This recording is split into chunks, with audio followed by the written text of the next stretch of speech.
తెలుగు సినిమాపై CM Revanth Reddy vision ఏంటో చెప్పారని Telangana film development corporation chairman Dil Raju అన్నారు. పలువురు సినీ ప్రముఖులతో సీఎం భేటీ అనంతరం ఆయన మీడియాతో మాట్లాడుతూ అంతర్జాతీయ స్థాయికి తెలుగు సినిమాను తీసుకెళ్లాలంటూ సీఎం తమకు సూచించారని తెలిపారు. హైదరాబాద్లో హాలీవుడ్ సినిమాల షూటింగ్స్ కూడా జరగాలని అన్నారు.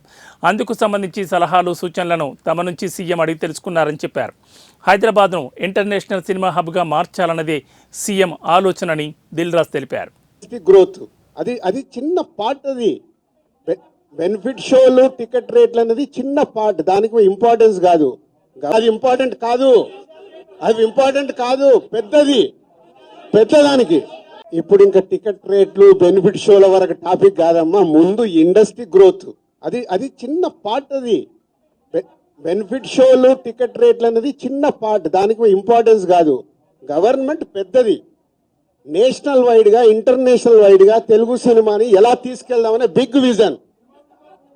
అదే ఎజెండా. సినిమాలు సెకండరీ. సంవత్సరంలో 200 సినిమాలు వస్తాయి, అది ఇంపార్టెంట్ కాదు.